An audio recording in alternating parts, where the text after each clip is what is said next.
Gold, trusted gold buyers. మీరు తాకట్టు పెట్టిన బంగారాన్ని విడిపించి ఈ రోజు ఉన్న మార్కెట్ ధరకు కొనబడను.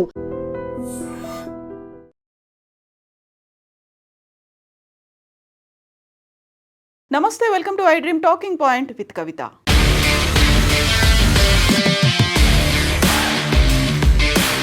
నిన్న దుబాయ్ ఎయిర్ షోలో కంప్లీట్గా భారతీయ దేశీ పరిజ్ఞానంతో తయారైనటువంటి తేజస్ యుద్ధ విమానం కూలిపోయింది. ఆ యుద్ధ విమానాన్ని నడుపుతున్నటువంటి పైలట్, వింగ్ కమాండర్ నమ్నాష్ సయాల్ తన వీడియో ఇప్పుడు సామాజిక మాధ్యమాల్లో వైరల్గా అయింది. ఎయిర్ షో విన్యాసాల్లో భాగంగా తేజస్ ఫైటర్ జెట్ని నడుపుతూ ఉన్నటువంటి నమ్నాష్ ఆ విన్యాసాల కంటే ముందు తీసుకున్నటువంటి ఫోటోలు, వీడియోలు ఇప్పుడు సామాజిక మాధ్యమాల్లో వైరల్గా అయ్యాయి. 34 ఏళ్ల నమ్నాష్ సయాల్ నిన్న జరిగినటువంటి ఆ క్రాష్లో యుద్ధ విమానాన్ని నడుపుతూ కుప్పకూలిపోయాడు. అక్కడే ఆయన మరణించారు. విపరీతమైనటువంటి మంటలు, దట్టమైనటువంటి పొగ, అక్కడ పేరుకుపోయినటువంటి పరిస్థితుల్లో 34 ఏళ్ల నమ్నాష్ చివరి వీడియోని చూసి ఇప్పుడు అందరూ కంటతడి పెడుతున్నటువంటి పరిస్థితి. సో ఈ నమ్నాష్ ఇక లేడు అనేటువంటి వార్తని జీర్ణించుకోలేకపోతున్నారు కుటుంబ సభ్యులు. నమ్నాష్ భార్య కూడా ఇండియన్ ఎయిర్ ఫోర్స్లో సీనియర్ పొజిషన్లో ఉన్నారు. దీంతో పాటుగా నమ్నాష్ ఫాదర్ కూడా తను కూడా ఇండియన్ ఎయిర్ ఫోర్స్లో పనిచేశారు, రిటైర్ అయ్యారు. ఆ వీడియో అనేది ఇప్పుడు వైరల్ అవుతోంది. ఈ ఫస్ట్ తీసుకున్నటువంటి ఈ వీడియోలో తనతో పాటుగా ఉన్నారు వింగ్ కమాండర్ నమ్నాష్ సయాల్తో పాటుగా ministry of state defence Sanjay Seth, యూఏఈలో భారతదేశ అధికారిక రాయబారి దీపక్ మిట్టల్తో పాటుగా గల్ఫ్లో భారత్కు చెందినటువంటి అడిషనల్ సెక్రటరీ అసీం మహాజన్, ఇతర పైలట్లతో కలిసి ఆయన తీసుకున్నటువంటి ఫోటో ఇప్పుడు వైరల్ అవుతోంది. ఇక 34 ఏళ్ల వింగ్ కమాండర్ పైలట్ నమ్నాష్ సయాల్ హిమాచల్ ప్రదేశ్లోని కాంగ్రాకి చెందినటువంటి నగ్రోటా గ్రామానికి చెందిన వారు. హిమాచల్లోని అక్కడ ఉన్నటువంటి స్థానికులు చెప్తున్నటువంటి ప్రకారం సయాల్ సతీమణి కూడా ఐఏఎస్లో సీనియర్ ఆఫీసర్గా ఉన్నారు. ఆ తర్వాత వాళ్ళ ఫాదర్ కూడా వర్క్ చేశారు. ఇతడి అస్థికలు ఆదివారం రోజు ఆ స్వగ్రామానికి చేరుకోబోతున్నాయి. సో ఈ ఘటనపై ఇప్పటికే అందరూ స్పందించారు. దీంతో పాటుగా ఇండియన్ ఎయిర్ ఫోర్స్ కూడా దీనికి సంబంధించి ఒక కోర్ట్ ఆఫ్ ఎంక్వైరీకి ఆర్డర్స్ని జారీ చేసింది. యాక్చువల్గా ఇది కూడా తేజస్కి సంబంధించి కంప్లీట్గా స్వదేశీ పరిజ్ఞానంతో, ఇండిజీనియస్ టెక్నాలజీస్తో హిందుస్థాన్ ఏరోనాటికల్స్ లిమిటెడ్ దీన్ని తయారు చేస్తోంది. ఈ ఎయిర్ షోకి జరగడానికి ఒక రోజు ముందుగానే అక్కడ ఇంజన్లలో లీకేజ్ అనేది ఉంది, ఫ్యూయల్ లీకేజ్ ఉంది అనేటువంటి వార్తలు వచ్చినప్పుడు మన దగ్గర ఉన్నటువంటి డిఫెన్స్ రంగంతో పాటుగా హెచ్ఏఎల్ కూడా దాన్ని తోసిపుచ్చింది, వాటన్నిటిని మిస్లీడింగ్ వార్తలుగానే అభివర్ణించింది. బట్ ఈ వింగ్ కమాండర్ నమ్నాష్ సయాల్ నడుపుతున్నటువంటి తేజస్ ఫైటర్ జెట్ కుప్పకూలడానికి కారణాలు ఏంటి అని అన్వేషిస్తున్నప్పుడు లీకేజ్ ఏమైనా అయ్యుంటుందేమో, లేకుంటే లాకింగ్ ఫెసిలిటీ సరిగా పనిచేయలేదేమో అనేటువంటి వార్తలు కూడా వినిపిస్తున్నాయి. సో ఈ నేపథ్యంలోనే కోర్ట్ ఆఫ్ ఎంక్వైరీకి భారతదేశ ప్రభుత్వం ఇండియన్ ఎయిర్ ఫోర్స్ ఆజ్ఞలు జారీ చేసింది. పైలట్ నెగటివ్ జీ టర్న్ తీసుకుంటున్నప్పుడు ఈ దుర్ఘటన జరిగి ఉంటుంది అని భావిస్తున్నారు. దీంతో పాటుగా గురుత్వాకర్షణ శక్తికి వ్యతిరేకంగా యుద్ధ విన్యాసాలు జరగడం వల్ల ఇలాంటి ఇన్సిడెంట్స్ జరిగి ఉంటాయేమో అనేటువంటి వాదనలు కూడా వినిపిస్తున్నాయి. తేజస్ యుద్ధ విమానానికి సంబంధించి 2024లో రాజస్థాన్లోని జైసల్మేర్లో కూడా ఒక యుద్ధ విమానం కూలిపోయింది.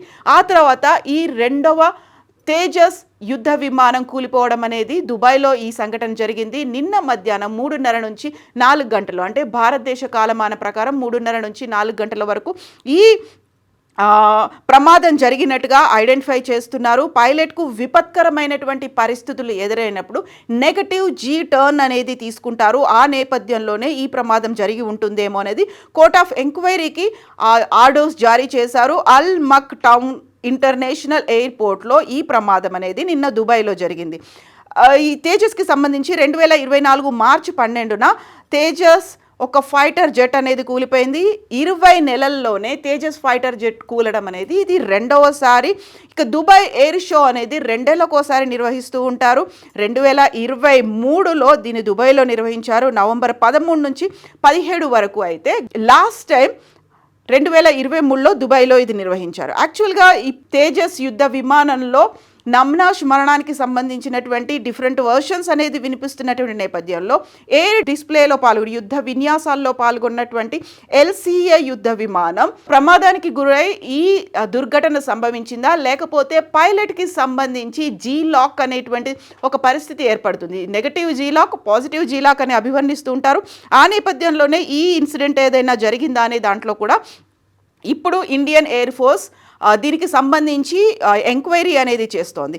యాక్చువల్గా జీ లాక్ అంటే ఏంటి? ఏరోస్పేస్ ఫిజియాలజీలో గ్రావిటీకి వ్యతిరేకంగా ఈ విన్యాసాలు చేయడం వల్ల అది జీ లాక్ అంటే గ్రావిటీ లాక్ అనేది ఏర్పడుతుంది. కాబట్టి ఇలాంటి ఇన్సిడెంట్ జరిగి ఉంటుంది.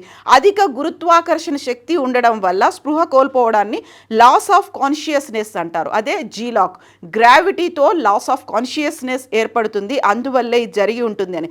పైలట్లు పాజిటివ్ జీ ఫోర్స్కి గురైనప్పుడు మెదడులోంచి రక్తం పూర్తిగా ఖాళీ అయిపోతుంది. అంటే మెదడులో ఉండాల్సినటువంటి రక్తం అంతా, అక్కడుండే రక్తం అంతా కిందికి వస్తుంది, కాళ్ళ దగ్గరికి చేరుకుంటుంది. ఆ తర్వాత ఇమ్మీడియట్గా జరగాల్సినటువంటి ఒక ప్రెషర్ అనేది లేకపోవడం వల్ల, సర్క్యులేషన్ అనేది లేకపోవడం వల్ల, కాళ్ళ దగ్గర నుంచి మళ్ళీ మెదడుకు వెళ్ళకపోవడం వల్ల అక్కడ బ్రెయిన్లో ఒక లాక్ అనేది ఏర్పడుతుంది. అక్కడ ఉన్నటువంటి రక్తం అంతా కిందికి పంప్ అయి వస్తుంది. కాబట్టి అక్కడ శూన్యత రక్తానికి సంబంధించి ఏర్పడుతుంది, రక్తం పూర్తిగా ఖాళీ అవుతోంది అనేటువంటిది ఈ పాజిటివ్ జీ లాక్ అని చెప్తూ ఉంటారు. ఈ పరిస్థితుల వల్ల యుద్ధ విమానాలను నడిపేటువంటి పైలట్లు, లేకపోతే వాళ్ళని వ్యోమగాములైనా అనొచ్చు, వాళ్ళకి తీవ్రమైనటువంటి ఇంపాక్ట్ అనేది జరుగుతుంది. దాంతో తేజస్ పైలట్ కూడా, ఇప్పుడు నడుపుతున్నటువంటి నమ్నాష్ కూడా పాజిటివ్ జీ లాక్ ఏమైనా గురై ఉంటాడా అనేటువంటి వాదన వినిపిస్తోంది.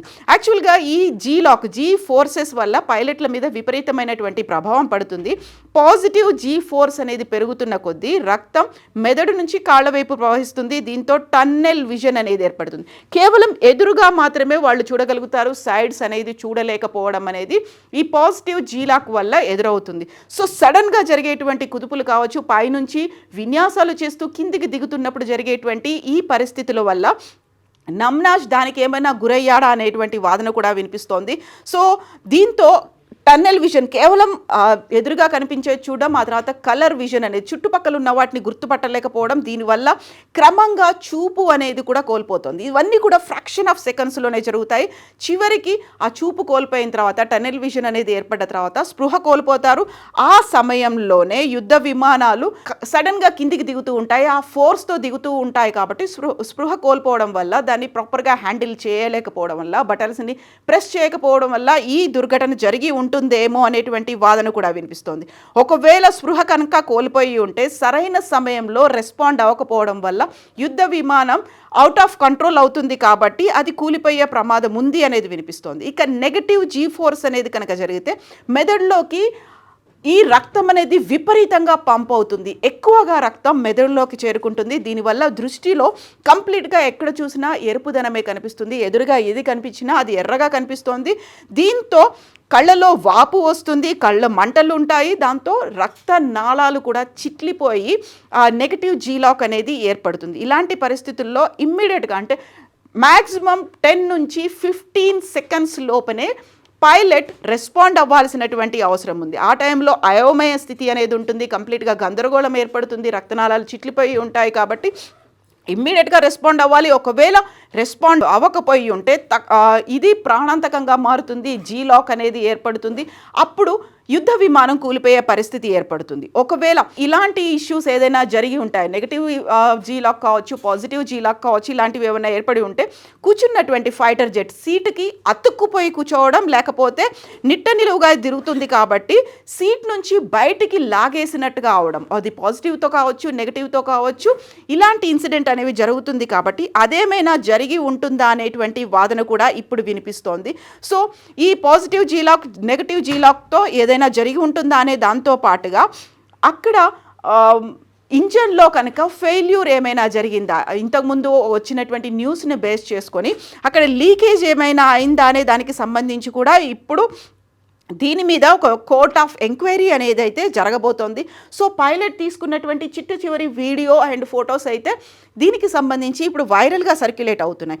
యాక్చువల్గా జీ లాక్ అనేది ఎందువల్ల జరుగుతోంది, ఫైటర్ జెట్లో జీ లాక్ అనేది సంభవించినప్పుడు విపరీతమైనటువంటి ఒత్తిడికి, అందులోనూ సడన్గా జరిగేటువంటి దాంతో హార్ట్తో పాటుగా బ్రెయిన్కి సంబంధించి కూడా ఈ బ్లడ్ ప్రెషర్ అనేది విపరీతంగా అవుతుంది. దాంతోనే ఈ ఇన్సిడెంట్ జరిగి ఉంటుంది అనేది. ఇలాంటి సిచ్యువేషన్స్ ఎదురైనప్పుడు వాళ్ళు వేసుకునేటువంటి డ్రెస్ కూడా, ఆ పైలట్లు వేసుకునేటువంటి సూట్స్ కూడా దానికి తగ్గట్టుగా ఉండేలా కూడా డిజైన్ చేస్తూ ఉంటారు. హెవీగా ఉండేటువంటి ఈ సూట్ల ద్వారా జీలాక్ అనేది జరగకుండా ఉండేలా సిస్టమ్ కూడా ఉంటుంది. ఒక ప్రత్యేకమైనటువంటి జీ సూట్ అనేది వీళ్ళు ధరిస్తారు. దీంతో కాళ్లపై ఒత్తిడి అనేది పెరగడం వల్ల రక్తం కింది నుంచి పైకి ఫ్రీగా పంప్ అయ్యేలా ఇలాంటి సిస్టమ్ అనేది ఉంటుంది. దీంతో పాటుగా యాంటీ జీ స్ట్రెస్సింగ్ మాన్యువర్స్ని కూడా వీళ్ళు తమంతట తాముగా ఫాలో అవుతుంటారు. ఒకవేళ వాళ్ళు వేసుకునేటువంటి ఆ సూట్, ఆ జాకెట్ కనుక ప్రాపర్గా రెస్పాండ్ అవ్వకపోతే ఆ విపత్కర పరిస్థితుల్లో కూడా, ఇలాంటి ఎమర్జెన్సీ యాక్సిడెంట్స్ వచ్చినప్పుడు కూడా దానికి కంప్లీట్గా ట్రైన్డ్ అయి ఉంటారు పైలట్లు. వాళ్ళు చేసేటువంటి ఒక ఫిజికల్ యాక్టివిటీ అనేది కూర్చున్న ప్లేస్లోనే అదే విపత్కరమైనటువంటి పరిస్థితుల్లో కండరాలని బిగించి పట్టేలా వాళ్ళు చేసేటువంటి ఎక్సర్సైజెస్ కూడా ఉంటాయి.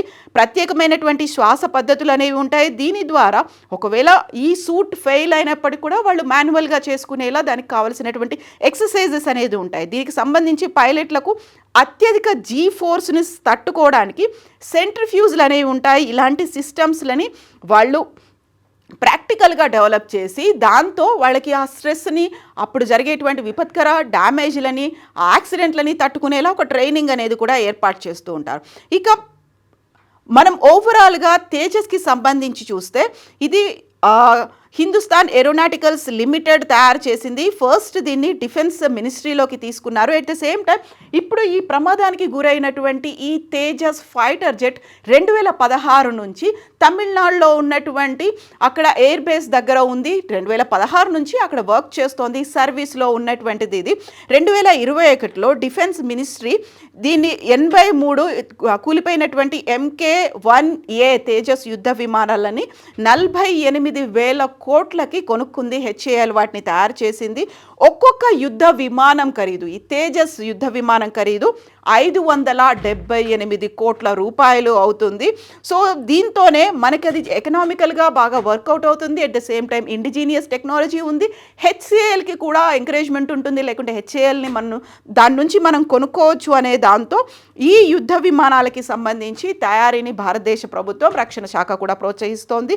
ఈ ఆగస్టులోనే సెంట్రల్ గవర్నమెంట్ 97 తేజస్ యుద్ధ విమానాలని కొనుక్కోవడానికి 62,000 కోట్ల ప్రాజెక్ట్ని HALతో ఒప్పందాన్ని కుదుర్చుకుంది. ఈ నేపథ్యంలోనే మనం గతంలో దిగుమతి చేసుకున్నటువంటి రఫేల్కి ఇది సగం ధరంలోనే అవైలబుల్గా ఉంటుంది. లాక్హీడ్ మార్టిన్ తయారు చేస్తున్నటువంటి F-22 ర్యాప్టర్ కూడా దీనికంటే అత్యధికమైనటువంటి ధర ఉంటుంది. $143 మిలియన్ అనేది అది ఉంటుంది. ఇక రఫేల్ అనేది ఒక్కొక్క దానికి 1,300 కోట్ల రూపాయలు అవుతుంది. మనదైతే 578 క్రోర్స్తోనే ఇది కంప్లీట్ అయిపోతుంది. ఇలాంటి యుద్ధ విమానానికి ఈ ప్రమాదం జరగడము అనేది ఇప్పుడు ఎక్కడ ఈ లోపం సంభవించి ఉంటుంది? పైలట్ ఏమైనా జీ ఫోర్స్కి, జీ లాక్కి గురయ్యాడా, లేకపోతే వచ్చినటువంటి వార్తల్ని బేస్ చేసుకొని అక్కడ ఉన్నటువంటి ఇంజన్ లీకేజ్ ఏమైనా అయిందా, లేకుంటే ఇంజన్ కూడా కంప్లీట్గా లాక్ అయిపోయిందా? ఇది ఐడెంటిఫై చేయడానికే ఇప్పుడు ఇది తెలుసుకోవడానికి కోర్ట్ ఆఫ్ ఎంక్వైరీకి ఇండియన్ ఎయిర్ ఫోర్స్ అయితే ఆదేశాలను జారీ చేసింది. మొత్తానికి అయితే ఒక సుశిక్షితుడైనటువంటి, నైపుణ్యం కలిగినటువంటి ఒక పైలట్, ఒక వింగ్ కమాండర్ని భారతదేశం కోల్పోయింది అనేటువంటి వార్తలు వినిపిస్తున్నాయి. ఒక్కొక్క పైలట్ని తయారు చేయడానికి కఠినమైనటువంటి శిక్షణ ఎలా అయితే ఉంటుందో దానికి తగ్గట్టుగానే ఎక్విప్మెంట్ కావచ్చు, లేకుంటే ఆ ట్రైనింగ్ ప్రాసెస్ కోసం పెట్టే ఖర్చు కూడా చాలా విపరీతంగా ఉంటుంది. అందువల్ల ప్రతి ఒక్కరూ ఎయిర్ ఫోర్స్లోనూ, అందులోనూ పర్టికులర్గా ఫైటర్ జెట్లని రన్ చేయడానికి కుదరదు. ఎందుకంటే వాళ్ళు కంప్లీట్గా ఎక్విప్డ్గా ఉండాలి, వెల్ ట్రైన్డ్గా ఉండాలి, ఎక్స్పీరియన్స్డ్గా ఉండాలి. అలాంటి వెల్ ఎక్స్పీరియన్స్ ఉన్నటువంటి నమ్నాష్ 34 ఏళ్ల వయసులోనే మరణించారు. అది కూడా యుద్ధ విన్యాసాలు చేస్తున్నప్పుడు. అందులోనూ ఒక నిపుణుడైనటువంటి, నైపుణ్యమైనటువంటి ఈ పైలట్ని కోల్పోవడం అనేది ఎందువల్ల జరిగింది? టెక్నికల్ ఎర్రర్ ఉందా, లేకుంటే జీ ఫోర్స్ ఉందా అనేది మరికొద్ది రోజుల్లో కోర్ట్ ఆఫ్ ఎంక్వైరీ ద్వారా తేలబోతుంది. బట్ మన ఇండిజీనియస్ టెక్నాలజీతో తయారైనటువంటి ఈ తేజస్లోనే 2 ఇన్సిడెంట్స్ 1 ఇయర్లోనే జరగడం అనేది ఇప్పుడు మళ్ళీ ఒకసారి ఆలోచనలు రేకెత్తిస్తోంది. ఎక్కడ లోపం ఉంది అనే దాన్ని ఐడెంటిఫై చేసే పనిలో ఉన్నారు. సో ఈ నమ్నాష్కి సంబంధించి అయితే సానుభూతి సంతాపాలు అయితే వెలువడుతున్నాయి.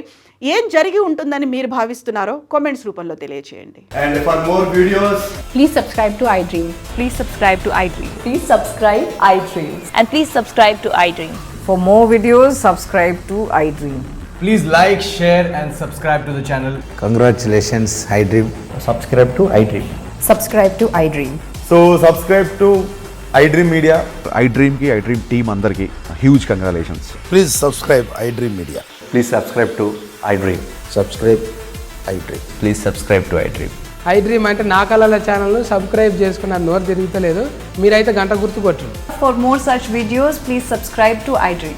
Subscribe to iDream. Please subscribe to iDream. Please subscribe iDream Media. Please do subscribe to iDream. Please subscribe to iDream Media. For best entertainment and information, please subscribe iDream. And don't forget to subscribe to iDream.